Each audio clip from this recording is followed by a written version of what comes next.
Saudara-saudara terkasih yang Tuhan kasihi, dimanapun Anda berada, terutama ya orang-orang asli Papua dan juga saudara daging yang ada di Afrika dan juga yang ada di Yerusalem di Israel. Pada saat ini kita berjumpa kembali di dalam channel saya dalam berita kudus dan tidak terbinasakan dari timur ke barat, menggenapi nubuatan firman Tuhan Markus 16:8c. Kali ini saya bersama hambanya, saya akan menyampaikan logos dan rema firman Tuhan tentang di mana dosa moyang orang asli Papua, Afrika dan juga Yahudi Israel atas pelanggaran hukum Sabat telah diselesaikan.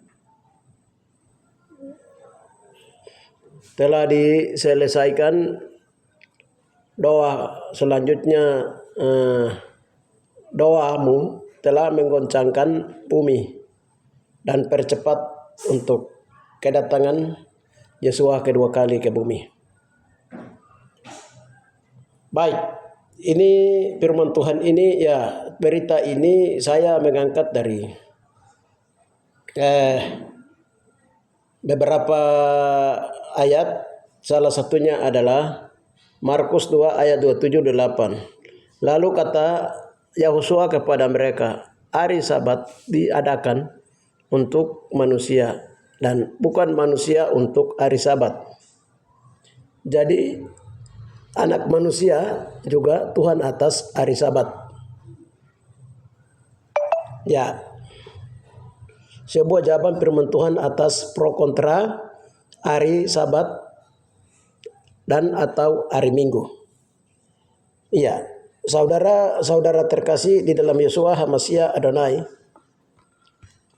Ya, kita lihat bagaimana firman Tuhan tentang hari Sabat dan hari Minggu.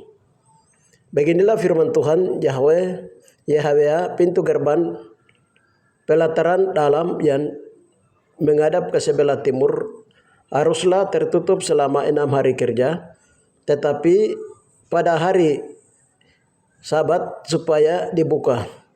Yeskel 46 ayat 1. Ya, saudara-saudara terkasih di dalam Yeshua HaMashiach Adonai, fokus pembicaraan adalah gerbang timur dan juga Sabat. Ya,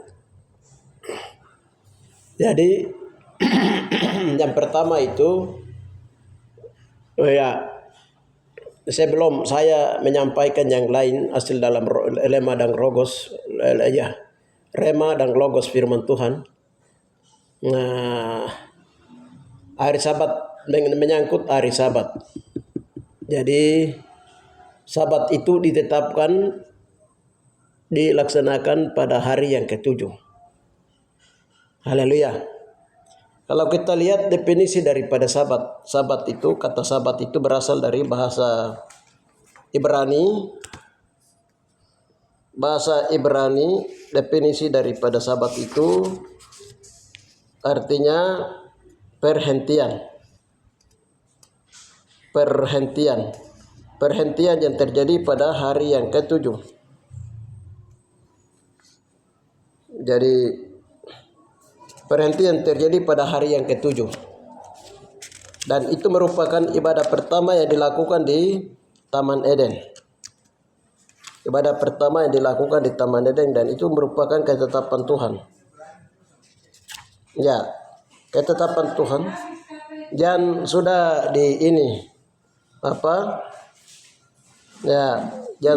memang sudah ditetapkan oleh Bapa sendiri.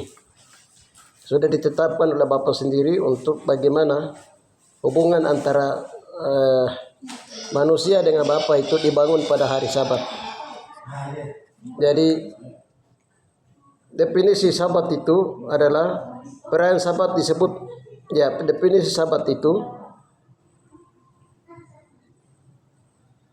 definisi sabat itu artinya istirahat, hari ketujuh dalam penciptaan alam semesta. Hari istirahat. Namun di situ bukan berarti Bapak itu istirahat, tetapi Bapak juga digunakan untuk memberkati apa yang Bapak ciptakan. Haleluya. Itu definisi hari Sabat. Definisi hari Sabat. Hari Sabat ini juga ditetapkan berdasarkan kejadian oleh Tuhan di Taman Eden, di Kejadian dan juga di Keluaran. Di kitab Keluaran 20, di Keluaran 20 ayatnya yang ke-6. Ya, ayat yang ke-6 itu kuduskanlah hari Sabat. Jadi Keluaran 20 ayatnya yang ke-6, di sana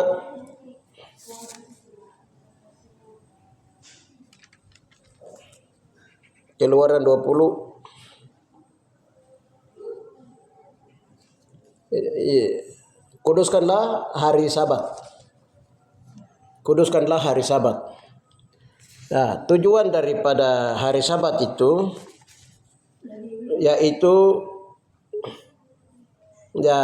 Yesus mengajarkan bahwa hari Sabat itu dibuat untuk kepentingan manusia. Apa kepentingan manusia? Tujuannya itu adalah, kita lihat pada yang Bapak bukakan di hari Sabat itu, tujuannya itu ini. Setelah hari ke-6 manusia itu diciptakan di Taman Eden, maka Bapak memberikan manusia itu yang tadi diciptakan itu mati. Belum ada roh kehidupan di dalam Adam dan Hawa, dan juga belum ada makhluk-makhluk itu juga dinyatakan belum hidup, hasil-hasil ciptaannya mereka, ciptaan Tuhan itu. Nanti hari yang ketujuh itu baru Bapa memberikan napas kehidupan kepada Adam dan Hawa, sehingga mereka menjadi makhluk yang hidup. Makhluk yang hidup. Setelah itu Bapak juga memberkati semua yang Bapak ciptakan. Setelah itu semua beraktivitas sesuai dengan ketetapan Tuhan di hari ketujuh. Maka pada saat itulah ibadah pertama terjadi di Taman Eden. Itulah maka firman Tuhan itu oleh Yesus sendiri waktu perdebatan terjadi. Yesus bilang begini, hari Sabat itu ditetapkan untuk manusia, diadakan untuk manusia. Kenapa? Manusia yang tadi diciptakan itu dikasih napas kehidupan pada hari Sabat, hari ketujuh. Itu dia punya rahasianya, saudara terkasih. Itu dia punya rahasianya. Terus yang berikutnya itu, anak manusia itu Tuhan atas hari Sabat. Anak manusia itu Tuhan atas hari Sabat itu maksudnya begini. Pada hari yang ke-7 itu kan telah ditetapkan di Taman Eden itu, pintu yang sebelah timur itu keluar dari Taman Eden kan dia ada di sebelah timur. Timur dari bumi itu di tempat Tuhan masuk keluar di hari Sabat itu, timur itu pintu itu dia terbuka hari ke-7. Nah, hari ke-7 itu dia hitung dari mana? Hari ke-7 itu dia dihitung dari hari Minggu, Senin, Selasa, Rabu, Kamis, Jumat, Sabtu. Jadi dihitung dari Minggu. Jadi pada hari Sabat itu diperintahkan dalam Yeskel 4:6 ayat yang ke-1, 2, terus Yeskel 4:3 ayat 1, 2, 3. Di situ itu kan pintu-pintu timur itu harus dibuka pada hari yang ke-7. Jadi pada hari yang ke-7 itu Tuhan masuk keluar ke bumi, untuk Tuhan hadir di bumi, di Taman Eden, di bumi untuk melakukan ibadah di situ oleh imam-imam. Itu pintu surga itu dia terbuka dari jam 6 hari Sabat, jam 6 sampai jam 6 petang. Nah, jadi pada waktu orang-orang yang melakukan ibadah Sabat pada zaman dahulu di Perjanjian Lama maupun yang sekarang ini, itu yang menjadi Tuhan di hari Sabat itu Tuhan Yesus sendiri, Bapa di surga dan Yesus sendiri. Jadi menyembah Bapa di dalam roh dan kebenaran itu terjadi pada hari Sabat. Jadi hari Sabat itulah Tuhan datang hadir ke bumi untuk Tuhan keluar dari pintu gerbang mengelilingi dunia pada hari Sabat. Siapa yang melakukan ibadah atau tidak? Karena itu sudah ditulis dalam 10 perintah Tuhan.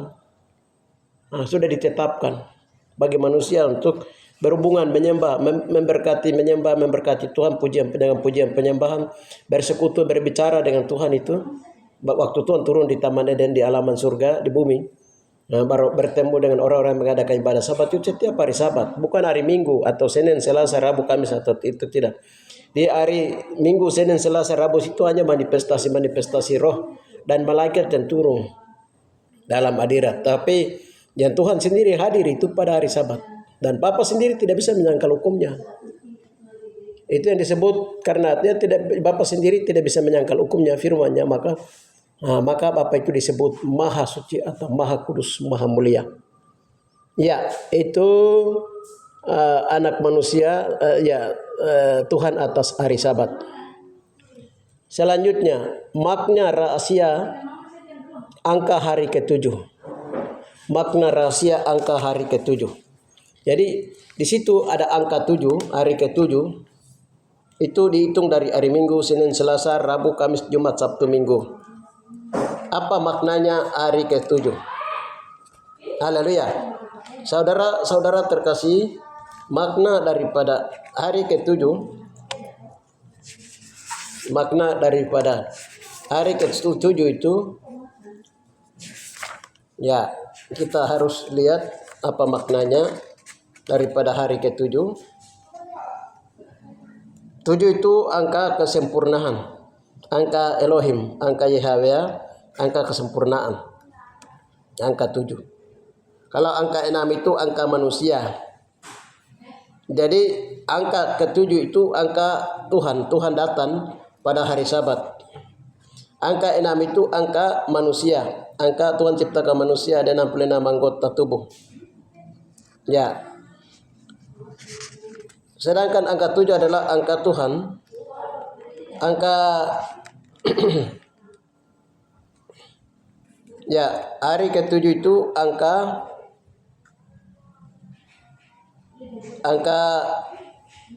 kesempurnaan. Kita lihat jadi makna itu atau rahasia yang tersembunyi. Kita lihat angka 7 itu dia berbentuk ini. Rahasia angka 7 yang Roh Yahweh bukakan singkapkan itu sebagai berikut. 1 itu kepala dari angka 7 garis di atas itu ialah punggung atas Yesua. Punggung atas Yahusua. Punggungnya Yesua yang pikul salib itu, sedangkan garis lurusnya itu ialah firman Tuhan. Garis lurus ke bawah itu firman Tuhan. Dan artinya bahwa pada hari ke-7 di atas punggung Yesua memikul semua beban dosa, kutuk, penyakit, maut, dan kelemahan manusia dipikulnya di Golgota pada hari Jumat. Diselesaikan pada hari yang ke-7, hari Sabat tersebut. Haleluya.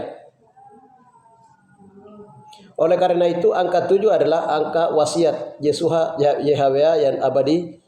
Maka digenapi nas firman Tuhan Matius 11, 22, 30. Marilah kepadaku kamu yang letih lesu berat, aku akan memberikan kepada kalian pikul aku kekupasan kepadamu, kepadaku, karena aku lemah lembut dan rendah hati, dan jiwamu akan mendapat ketenangan.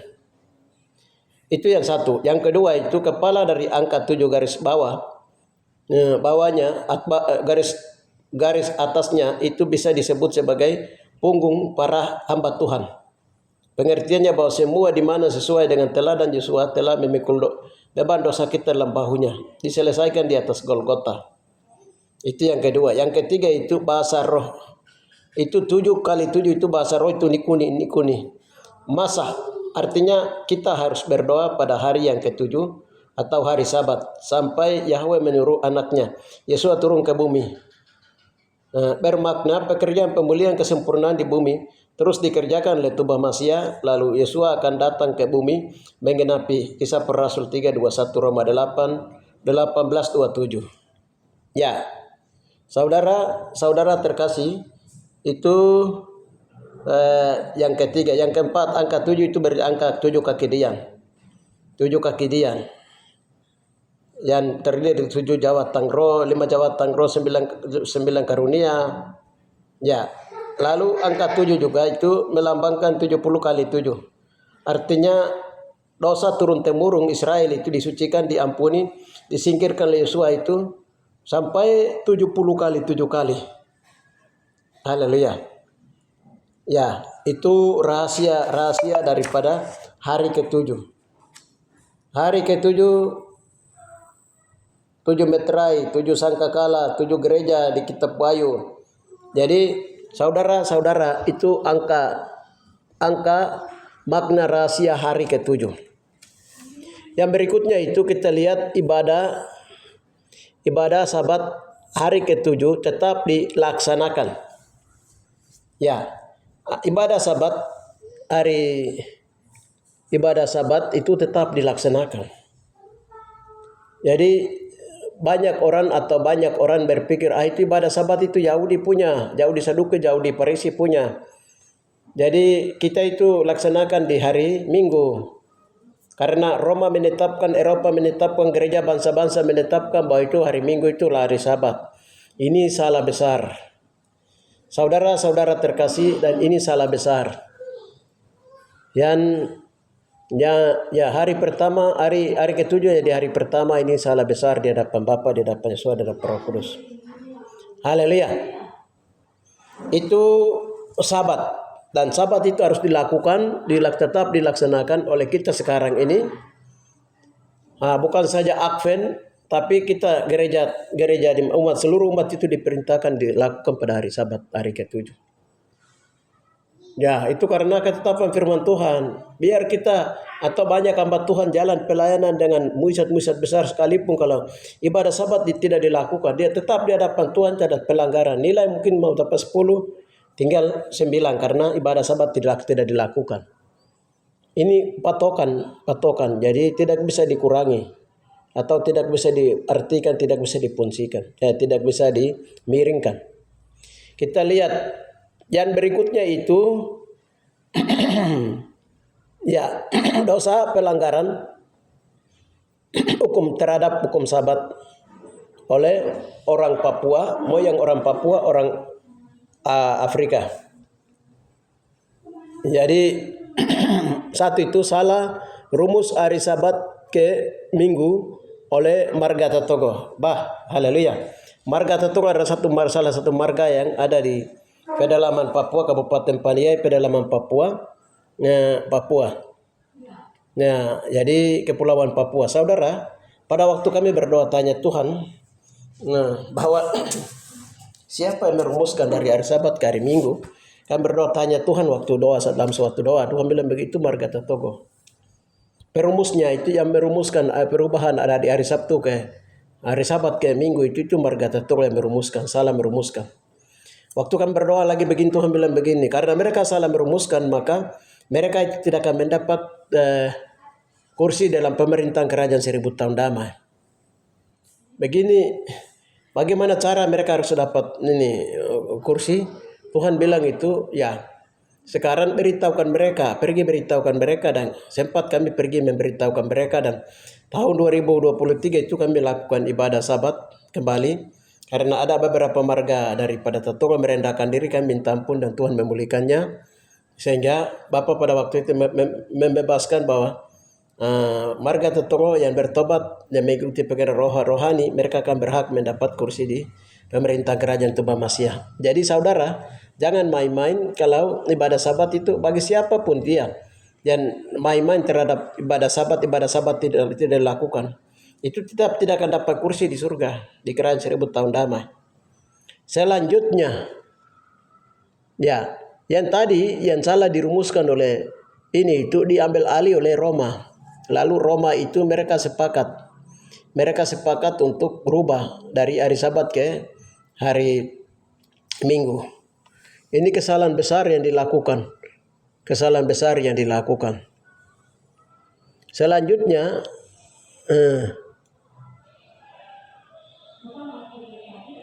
selanjutnya itu marga Togo. Yang kedua itu selanjutnya itu kaum kerabat mengangkat tumitnya terhadap aku.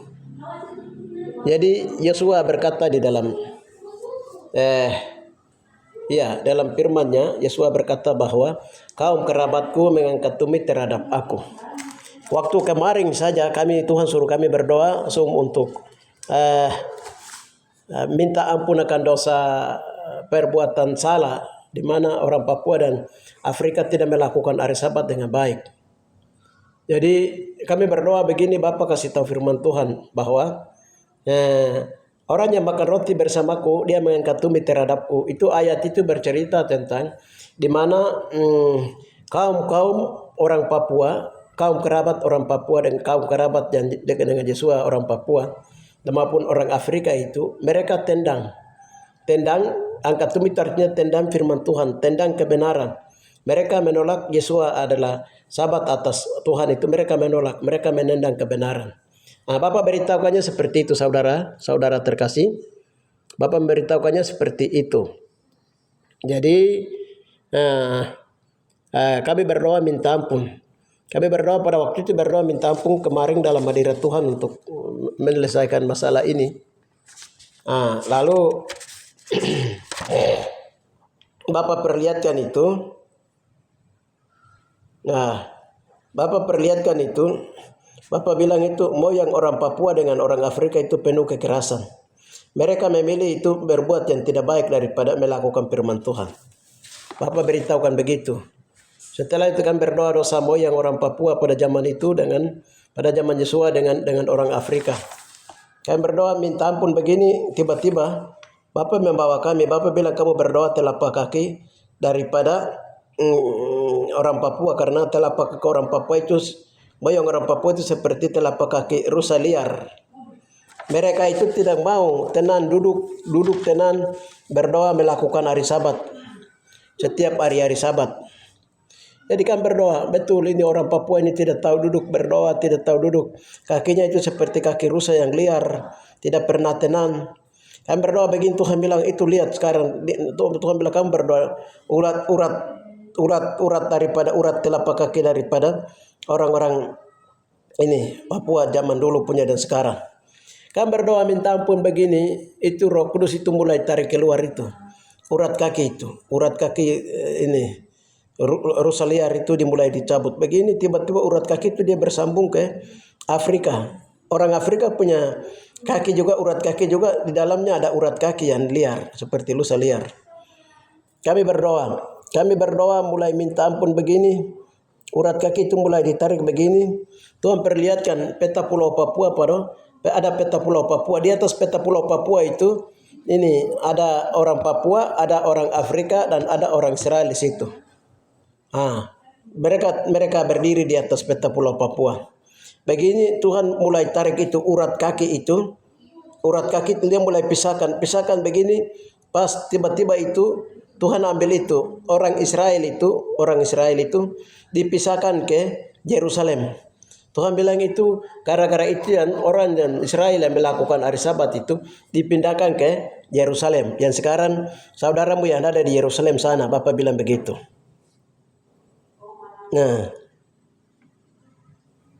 jadi pisahkan. Jadi dia melakukan hari Sabat itu di Yerusalem. Nah, hukum hari Sabat itu ke Yerusalem. Yang menulis tentang firman Tuhan itu ke Afrika. 88 buku mereka tulis itu Afrika. Sedangkan yang mendengarkan firman Tuhan yang keluar dari Tuhan melalui dari alaman surga dari Papua itu tetap ditinggalkan di Papua. Tetap tinggalkan di Papua. Bapak bilang begitu. Selanjutnya kami selesai berdoa bagian ini. Maka pemulihan mulai terjadi di antara orang Israel, orang Papua dan Afrika. Hikmat akan dibukakan, Tuhan bilang. Israel dan Papua, Afrika sama-sama bodoh. Bapak beritahukan. Israel selanjutnya Bapak perlihatkan bongkar rahasia dosa orang Papua, orang Afrika dan orang Israel. Lalu Bapak beritahukan begini. Nah, sama-sama bodoh itu artinya begini. Bapak bilang itu orang Yahudi itu, orang Israel sana itu, mereka itu taat kepada hukum Sabat. Hukum Sabat. Mereka laksanakan Sabat. Itu makanya mereka diberkati. Namun mereka itu kebodohannya adalah mereka tidak terima Yesus sebagai Tuhan dan Juru Selamat. Sedang itu untuk Israel yang ada di Yerusalem sana. Sedangkan Israel yang ada di Papua dengan Afrika itu Tuhan bilang begini. Memang kamu orang Afrika, Papua dan Afrika itu menerima Yesus. Menerima Yesus. Menerima Yesus, tetapi kamu bodoh. Tumbuh yang kamu bodoh itu karena mereka tidak taat kepada hukum Sabat. Tidak menjalankan hukum Sabat. Itu makanya dua-dua itu, tiga-tiga itu jatuh dalam dosa. Maka kami berdoa minta ampun dari kebodohan orang Yahudi yang tidak terima Yesus, maupun orang kebodohan dari orang Papua dan Afrika yang tidak melaksanakan hukum Sabat dengan baik, bahkan menendang. Berdoa minta ampun begini, Tuhan buka lubang besar, Tuhan gali lubang besar baru. Dalam lubang itu yang semua dosa-dosa daripada orang Afrika yang tidak taat kepada Papua dan Israel Papua yang tidak taat kepada hukum firman Tuhan itu ditutup ke bawah. Sementara itu orang Afrika, orang Israel punya yang tidak percaya Yesus itu punya juga itu juga ditanam dosa-dosa ditanam ke bawah baru kuali atau wajang dari atas itu tutup ke bawah dan itu diselesaikan. Setelah itu diselesaikan, setelah itu diselesaikan,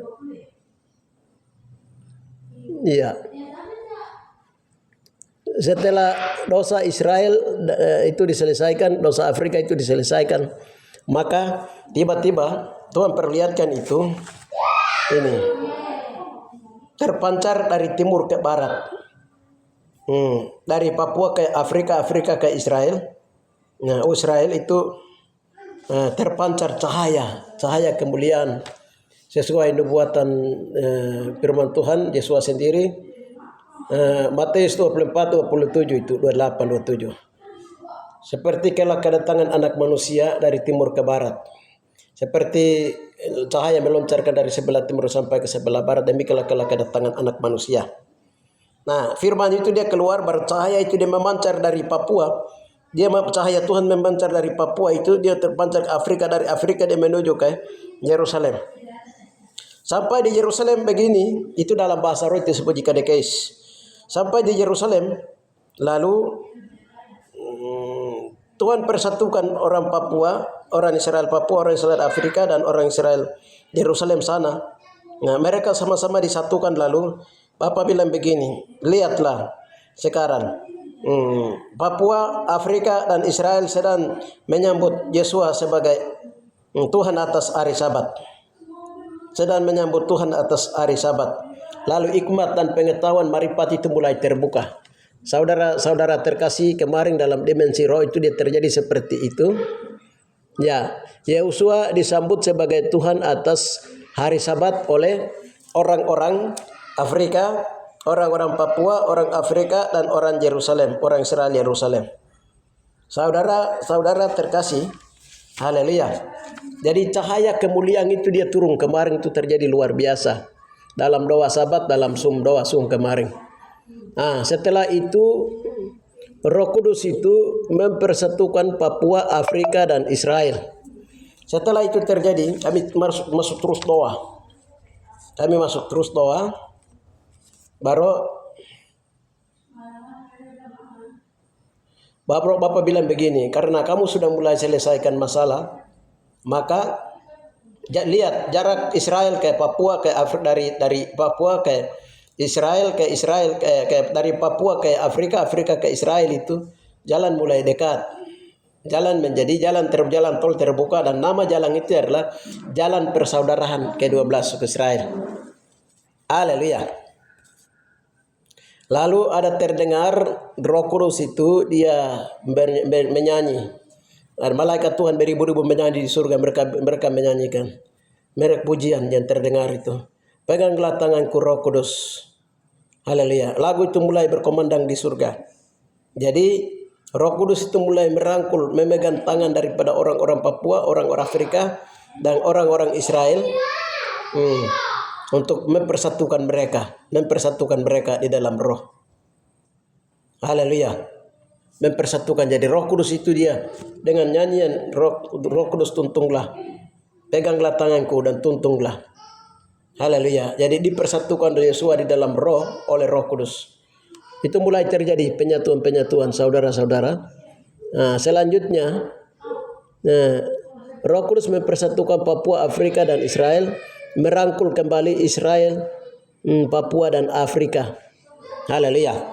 Lalu Bapak perlihatkan suasana di mana Yosua berjalan, tangan Tuhan Yosua itu dia merangkul.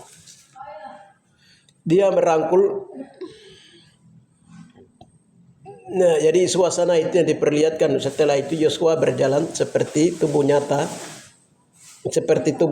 Dia telah jalan nyata-nyata dan hadir di bumi pada waktu Yosua tinggal di antara saudara-saudaranya, baik itu yang 12 suku Israel, baik itu Papua, Afrika dan Israel di Yerusalem sana. Di bumi. Dan Yosua berkata begini, aku hadir dan berada di antara kamu, saudara-saudaraku, di mana kamu berada, aku pun berada bersama kamu. Ya, jadi suara Tuhan itu terdengar, Haleluya. Lalu Tuhan menunjukkan visi pertemuan di dalam kerajaan 1000 tahun damai, Yosua dan kaum kerabat. Jadi setelah itu Tuhan beritahukan, nanti di kerajaan 1000 tahun damai itu, ketika Tuhan hadir, Yosua hadir itu dalam masa kemasan 12 suku Israel, Papua, Afrika dan juga di Yerusalem itu, orang di Yerusalem itu, Tuhan kasih tunjuk visi tentang apa yang akan terjadi di kerajaan 1000 tahun damai nanti. Ada perjumpaan 1000 tahun damai, ada tatapan wajah Yosua. Dia memberikan pengajaran-pengajaran di suatu taman yang indah. Taman-taman itu bunga-bunganya indah, permai elok. Lalu duduk di situ dan duduk bersama dengan saudara-saudaranya. Dia mengajarkan segala sesuatu kepada saudara-saudaranya 12 suku Israel dan pengajaran tentang pekerjaan Tuhan. Lalu Tuhan bilang begini, itulah yang akan terjadi setelah kita memasuki angka kesempurnaan 10 kali 10 masa dalam kerajaan 1000 tahun damai. Ya, dalam kerajaan 1000 tahun damai. Jadi, lalu, haleluya. Lalu kami berdoa lagi untuk ini. Lalu Tuhan bilang begini, ya, doamu mempercepat kedatanganku ke bumi. Jadi Bapak bilang begini, setelah itu kami masuk doa lagi setelah Bapak memberitahukan suasana di kerajaan 1000 tahun nanti. Kehidupan antara Yosua dan para orang-orang Papua dan orang-orang Afrika dan orang Israel, Yerusalem sana pada waktu di kerajaan 1000 tahun nanti. Setelah itu kami berdoa lagi. Begini, Bapak bilang begini, dengan kamu menyelesaikan pekerjaan dosa pelanggaran hukum Sabat ini, maka kamu telah berdoa mempercepat kedatanganku ke bumi. Dengan kita menyelesaikan dosa pelanggaran hukum Sabat, angka ke-7, hari ke-7, hari kesempurnaan, kamu telah berdoa mempercepat kedatanganku ke bumi. Haleluya. Jadi begini, hari Sabat itu juga, kalau kita lihat hari Sabat itu kan 6 hari kerja. Di bumi Bapak kerja di bumi untuk memulihkan kembali Taman Eden itu. Bapak hitung itu 2000 tahun itu dari Adam sampai Nuh. Dari Abraham sampai dengan Yosua lahir itu ada 2000 tahun. Dari Yosua sampai dengan zaman sekarang ini ada 2000 tahun. Kita ada di tahun transisi menuju ke kerajaan 1000 tahun damai. tahun ke-7 atau tahun ke-6 sudah mulai berakhir masuk ke tahun ke-7. Yaitu tahun transisi memasuki kerajaan 1000 tahun damai. Di situ kita sedang selesaikan hal-hal baru. Jadi hal-hal baru yang diselesaikan di situ adalah ini sudah berita yang kudus dan tidak terbinasakan dari timur ke barat dalam pemulihan-pemulihan ini. Jadi pada tahun 2023 itu waktu Bapak memberitahukan kami tentang rahasia kedatangan Tuhan itu, Bapak di surga bilang begini, anakku aku tahan di surga sampai kamu akan menyelesaikan pekerjaan pemulihan di bumi, baru aku akan menyuruh anakku turun ke bumi. Itu tahun 2003 suara Tuhan itu kami dengar waktu kami berdoa di Jayapura di Tanah Hitam. Pada waktu suara Tuhan itu keluar itu membuat gempa bumi bersambung-sambung di Jayapura. Sampai ke wilayah-wilayah Tanimbar, pulau dari bawah naik. Itu suara Tuhan itu keluar. Sekarang suara Tuhan ini dia keluar lagi. Suara Tuhan ini dia keluar bahwa Tuhan bilang begini, kamu berdoa menyelesaikan dosa pelanggaran hukum Sabat. Itu Tuhan bilang itu kamu membuat kedatanganku percepat. Ini suara Yesus sendiri beritahu kepada kami. Yang lalu itu 2000 itu suara Bapa. Sekarang itu suara Yesus sendiri. Jadi kita sudah masuk ke pemulihan hari Sabat ini, dosa-dosa diselesaikan. Itu dia masuk ke percepatan untuk pemulihan Tuhan, kedatangan Tuhan ke bumi. Itu Yesus sendiri yang bilang.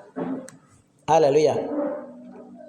Jadi sesuai dengan Matius kisah para rasul 3:21, itu di situ bilang begini, Yesus tetap Masias tetap di surga sampai segala sesuatu dipulihkan seperti janjian yang diberikan kepada para nabi-nabi terdahulu. Jadi Roma 18 sampai dengan 31. Jadi pekerjaan pemulihan harus selesai dulu. Jadi kalau pekerjaan pemulihan kita percepat, untuk pemulihan kita cepat selesai. Pemulihan nama Bapa, nama baik Bapa, pemulihan nama baik Yesua, nama asli Yesua, terus pemulihan Sabat dan pemulihan lain-lain sudah mulai kami lakukan. Itu kalau sudah mulai selesai itu sudah. Itu percepat kedatangan Tuhan. Tidak ada hukum lain. Pemulihan itu dia terjadi di luar tubuh dan di dalam tubuh, tapi terutama di dalam tubuh manusia. Jadi 66 anggota tubuh ini sedang diperiksa oleh Tuhan dalam rangka pemulihan. Karena manusia adalah pabrik dosa. Ini namanya. Jadi yang kemarin kami berdoa dan hari ini yang kemarin kami berdoa dan kami beritahukan ini pada saat ini adalah itu berhubungan dengan pemulihan hari Sabat, hukum Sabat yang dilanggar oleh moyang orang Papua, Afrika. Saudara-saudara terkasih, setelah kami mulai selesai berdoa itu, hasil doa kami kembali serahkan kepada Bapa di surga di dalam hadirat Tuhan. Lalu terdengar nyanyian itu, ajaib, ajaib Tuhan, ajaiblah namamu, nama yang beri menang, Yahosua namanya. Haleluya. Nama yang beri menang adalah Yahosua namanya. Saudara-saudara terkasih di dalam Yeshua HaMashiach Adonai. Iya. Setelah terdengar itu, ajaib itu namanya Waisken. Keajaiban-keajaiban itu terjadi di timur. Jika DKI itu artinya garis Katulistiwa. Jadi pemulihan sedang terjadi di atas Papua. Jika DKI itu bahasa roh artinya lintasan peristiwa Alkitab yang terjadi di atas Papua. Secara lisan Bapak keluarkan dari Papua, dicatat di Afrika. Diberitakan Injil itu dari Yerusalem. Sekarang Injil ini sedang keluar dari Papua. Injil yang keselamatan kekal. Terus berita Injil tentang yang kekal. Dan juga Injil berita kerajaan. Berita Injil kerajaan. Itu semua sedang keluar dari Papua. Dan ini diikuti oleh ada beberapa negara. Ada 12 tim negara, tim doa dari 12 negara. 11 negara termasuk Israel sendiri. Jadi kita sedang masuk ke peta penyatuan Israel Papua. Kalau kita lihat itu Bapak pernah kasih tahu tahun 2003 itu. Ini kita lihat ini ada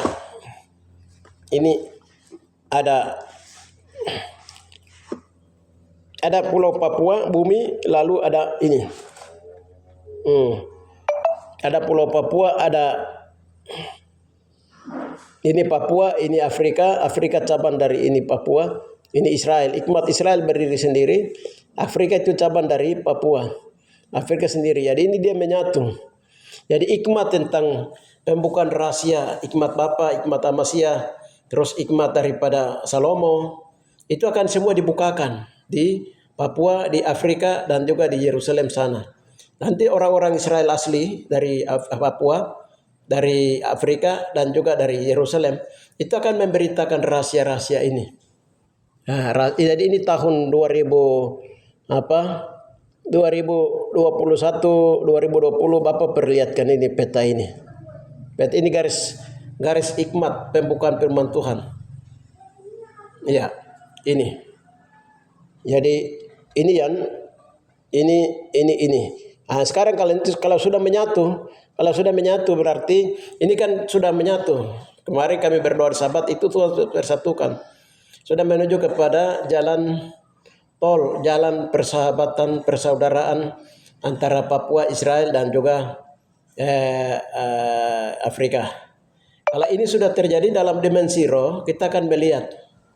Pada waktu kemarin kami berdoa terakhir itu Bapak bilang begini, dengan kamu menyelesaikan pekerjaan-pekerjaan ini, dengan kamu menyelesaikan permasalahan Sabat, pelanggaran Sabat yang dilakukan ini, maka kamu telah dengan doamu telah menggoncangkan bumi, seluruh bumi. Dengan doamu telah menggoncangkan seluruh bumi.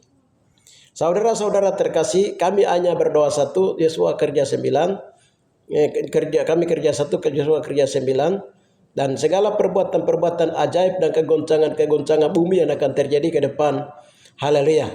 Ya, itu adalah Bapa sendiri akan melakukannya. Kami hanyalah alat yang kami menyampaikan, kami berdoa hanya alat yang sedang menyampaikan kabar-kabar berita. Saudara-saudara terkasih, rahasia daripada hari Sabat, dosa yang dilakukan daripada hari Sabat itu yang bisa saya sampaikan, dan itu yang Bapak bukakan rahasia tentang hari Sabat, dosa pelanggaran tentang hari Sabat, pemulihan hari Sabat, hari yang ketujuh di kerajaan 1000 tahun itu bagaimana, itu yang Bapak perlihatkan kepada kami, dan itu yang kami terus kepada Anda sekalian di seluruh dunia. Dengan demikian hanya itu saja yang bisa saya bagikan, bisa saya sampaikan, bisa saya bersaksi. Haleluya. Selanjutnya Yahusua yang mempunyai pekerjaan ini akan memberikan pemahaman kepada Anda sekalian di mana saja Anda berada. Shalom. Bapak, kami menaikkan ucapan syukur kepada Bapak di tempat maha tinggi. Kami telah memberitahukan rahasia hari Sabat, Bapak, dan dosa-dosa yang sudah diselesaikan, dan di mana setelah hari Sabat itu sama dengan hari perhentian atau hari peristirahatan terakhir, di mana kerajaan 1000 tahun damai masuk, dan masa keemasan 12 suku Israel yaitu Papua, Afrika, dan Israel akan masuk ke masa keemasan, sehingga Yesua dan juga 12 rasulmu akan mengadili ke 12 suku Israel itu akan sedang menuju ke sana untuk memasuki menjelang kerajaan 1000 tahun damai. Yesua dengan 144.000 sebelum mendarat di Sion surgawi untuk mendirikan kerajaan tidak tergoncangkan di rahim bumi Papua, tempat yang Bapa menentukannya dari keabadian. Bapa, di dalam nama Tuhan Yesua Amasya Adonai, kami mengucap syukur dan memuji Engkau, memuliakan namamu. Haleluya. Amin.